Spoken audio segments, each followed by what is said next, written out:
Life is a series of ups and downs. My pastor used to say that, when you go through life, you deal with it like a roller coaster. You're going to start off going up, everything's going to feel great, then you're going to drop, and that drop is going to be sudden and maybe even unpleasant. And then you'll go back up again, you'll hit a few loops, you'll steady out, you'll go up again, and it's never ending. You go through each day of your life feeling that up and down and lurching, and sometimes it's a lot of fun and you get really excited, and other times it's really depressing and it's really hard and it bothers you. It makes you sick inside.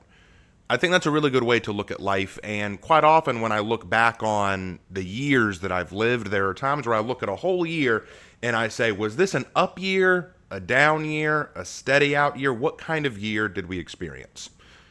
2024 was a year that I would say had a lot of ups and some significant downs for me. What I want to do in this video is basically talk about some of the ups that I remember very clearly, some of the downs, but then what I want to see in 2025. Because another thing my pastor said is what's really important about going through life, whether it's spiritually or not, is you always want to keep an idea of where you're going, what is waiting for you, and how you plan to get there. I think the best advice I can give anyone when it comes to going forward is not necessarily to look for the light at the end of the tunnel, because sometimes you won't see the light, but to believe that there is a light that you can reach and making the steps necessary to reach it. Sometimes when you can't see the light at the end of the tunnel, you have to first have faith that there is light at it, you know?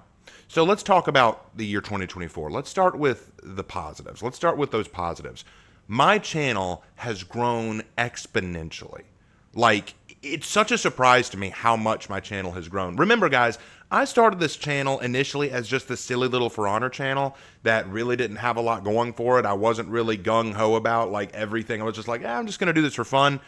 And now I have reached 40,000 subscribers, and we're actually less than 100 subscribers away from 41,000. What a jump.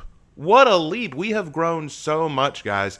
And I'm just so pleased that we've gotten so far. I've released some new, very big, heavy-hitting videos in For Honor in terms of response videos. I've done a lot more writing videos. I've even started revealing some Warhammer content. We've had a great time in terms of content updates, in terms of new people subscribing to the channel, new fans approaching. We've lost a few, yes, but the amount we've gained back more than makes up for it, and I really do see the channel still continuing to grow. Maybe not as fast or as big as it did initially, because I don't think we'll ever be able to top gaining like 3,000 or 4,000 subs in like a few months like we did previously, but still, the amount of growth this channel has seen is phenomenal, and I couldn't be more proud. And beyond that, I'm proud of some of the stuff that has changed for me in terms of how I approach content. I've been using a new video editing software, which has made things a lot more simple and easy to do. We've seen brand new games come to the channel, like I've been playing all new stuff. I've been able to play Sly again, the Sly Cooper series, which was a childhood favorite of mine. I've been able to actually stream Genshin Impact, which is a game that I know not a lot of y'all are excited about, but my friend Hannah is a huge fan of, and she wanted me to stream it for some time, and we got to do that. I've gotten to do more Dead by Daylight content, which has been a lot of fun. I've gotten to do more writing stuff. I've started doing my reading streams, which is something I've always been passionate about. I've been pushing forward on my Bible study series. I've been really pushing Bible studies, which is, I'll be real honest, guys, God has blessed me with this channel, and he's blessed me with a large audience. It would be ridiculous, really, to not take advantage of that and share my faith with people in the hopes that even if maybe only 2 or 3 people come to Christ through it, that's still more than I would have ever thought possible. I genuinely do believe that this last year has been a blessing for the channel and for me and for you guys. This has been a blessing. A lot of really high moments.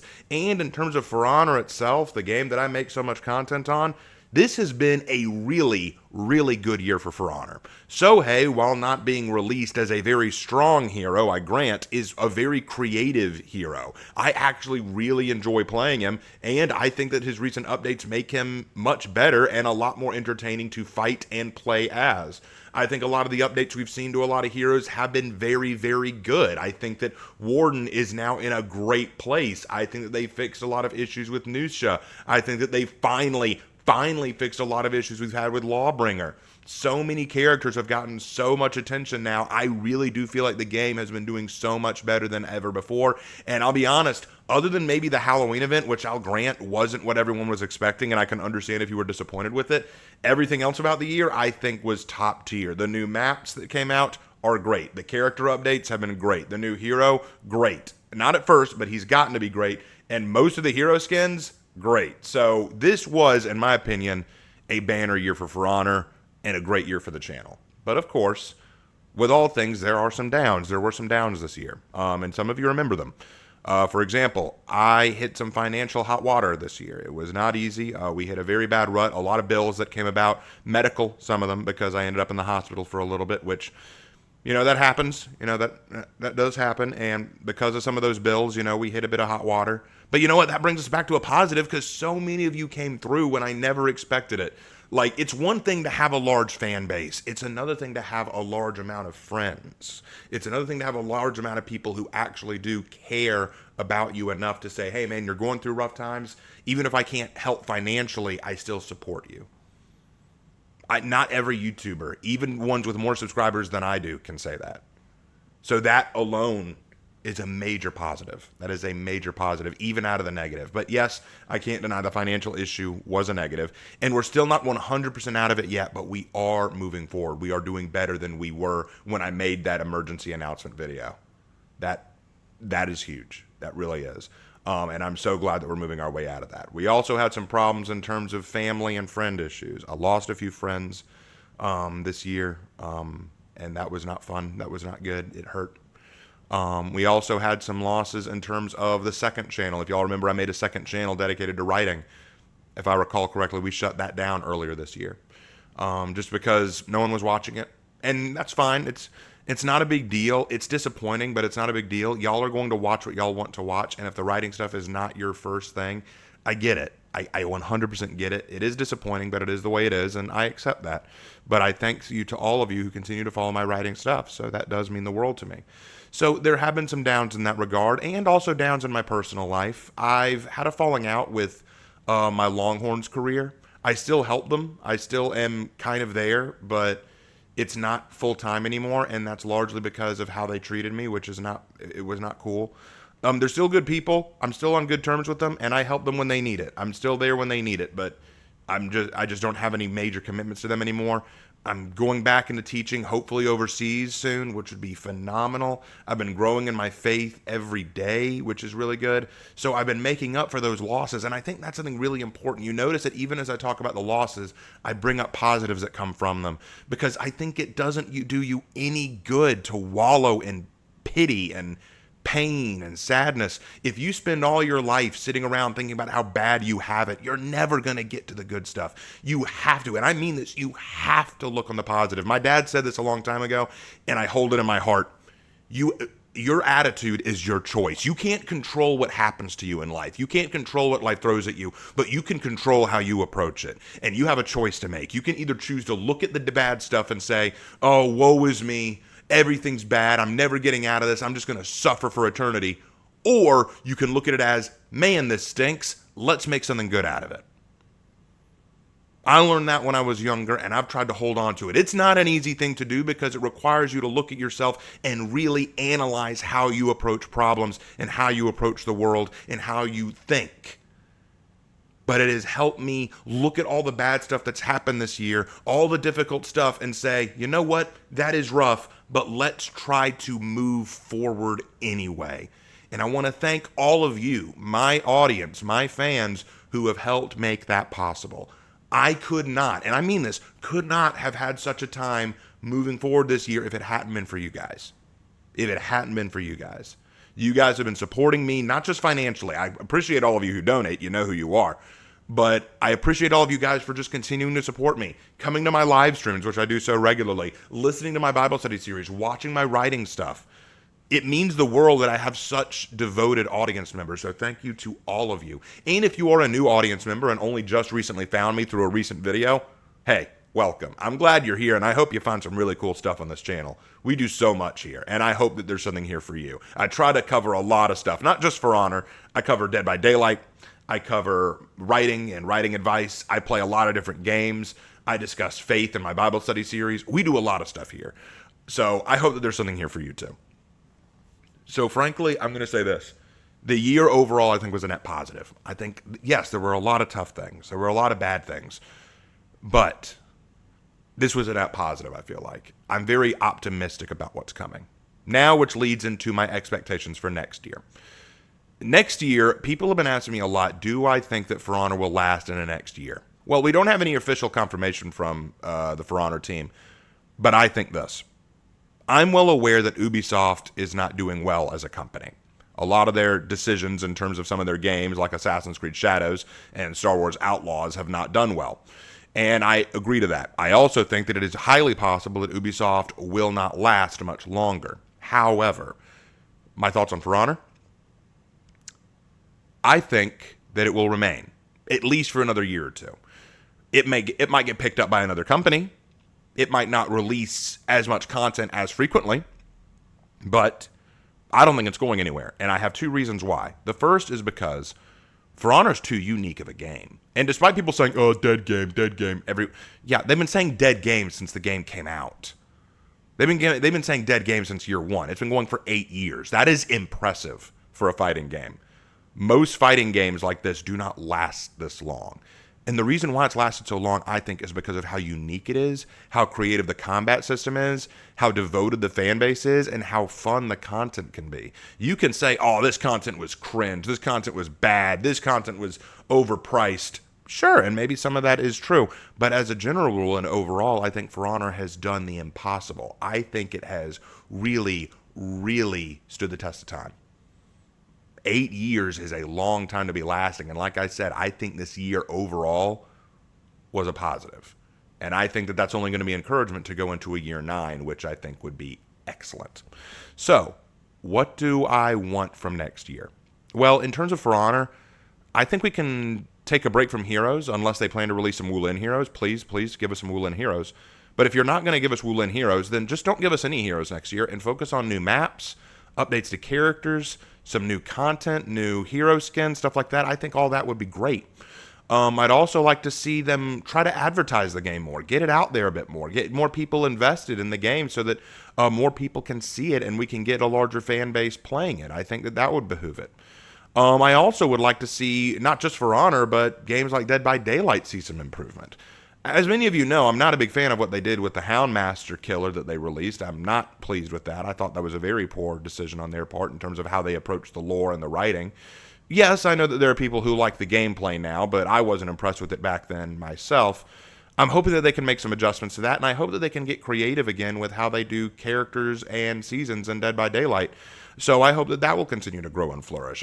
Look, here's the thing. I have some issues with Dead by Daylight and its community and its creators, but that doesn't mean I wish any ill will on the game. I'm not nearly that petty.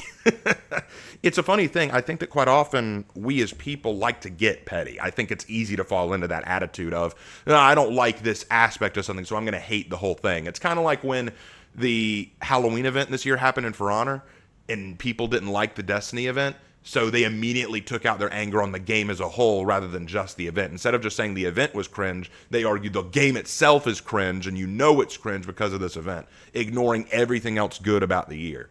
And I think that's what people do with everything, you know? Because the Houndmaster has bad gameplay and bad character design and bad lore, therefore Dead by Daylight itself is bad. I think that's petty. I think that's a very inappropriate way to approach things. So I don't want to approach Dead by Daylight that way. I want to see it do better. I want to see it flourish. I want to see it do well. We've also seen a lot of new games come out this year that give me a lot of hope for the future. Black Myth Wukong, Space Marine 2, Helldivers 2. A lot of great games have come out this year, and hey, 2 enthusiastic thumbs up. I'm very impressed. So I want to see more of that. I want to see more games like those come out where the focus isn't necessarily on DEI or inclusivity or meeting agendas, just fun. Bring back the old world of gaming. Not everything has to be PvP. Not everything has to be behind a paywall. Not everything has to have a battle pass. Give us just a game. Give us a game that can tell us enriching stories, creative characters, fun opportunities. And the fact that we had 3 games this year that did that very well, that's encouraging. Now, yes, I know that Space Marine 2 and Helldivers 2, for example, didn't do everything spectacularly. They had a few slip-ups, Helldivers 2 especially, but that's still encouraging. It's still encouraging to see that gaming can go in this direction. It's encouraging for me as a gamer and for all of you, I'm sure. So that is something that I can look to with a great deal of excitement and expectation. So I'm hoping that next year we'll see more games like that. We'll see more games doing touch things. And the games that currently exist, I hope that they get updates that warrant more people playing them. For sure. For sure. And then in terms of my own life, in terms of my personal life, what I want to see.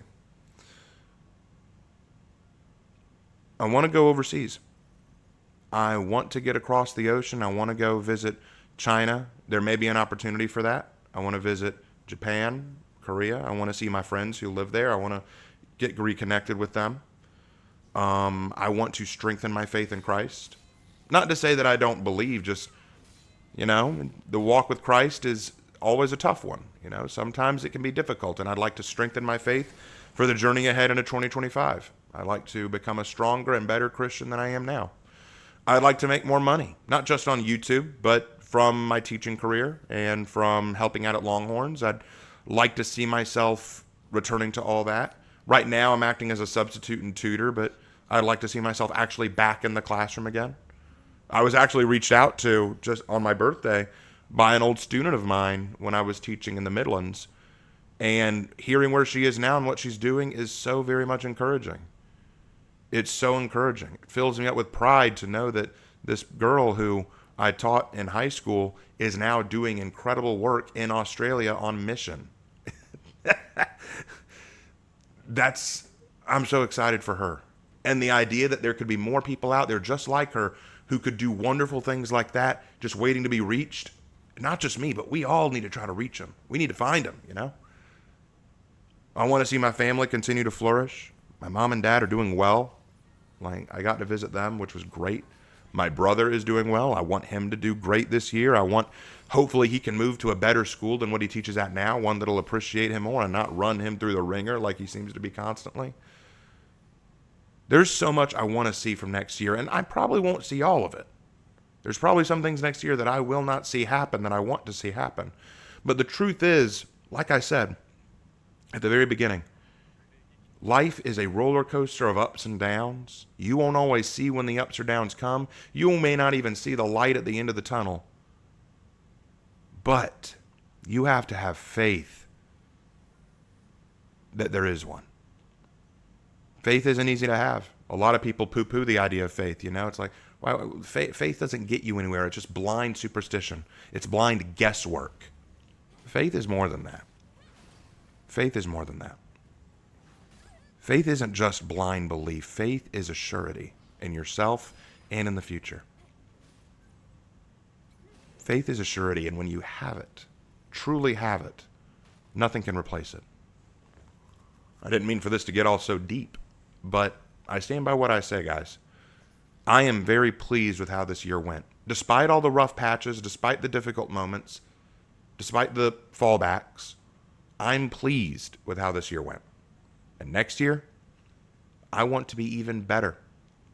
I want 2025 to be a year that we can all say, wow, what a great year to be part of the Raven Knight community. What a great year to follow the Raven Knight and all he does on his YouTube channel. And I want it to be a year where I say, I am blessed to have this channel, blessed to be alive, blessed to be a gamer, a writer, and a follower of Jesus. So, that's what I wanted to say in this video. I hope it meant something to you guys. I hope you all get something out of it. I know that this was long, but I appreciate you watching all the way to the end, all of you who did. And for those of you who did watch all the way to the end, I got a little surprise for you, just a little surprise that y'all may like to hear.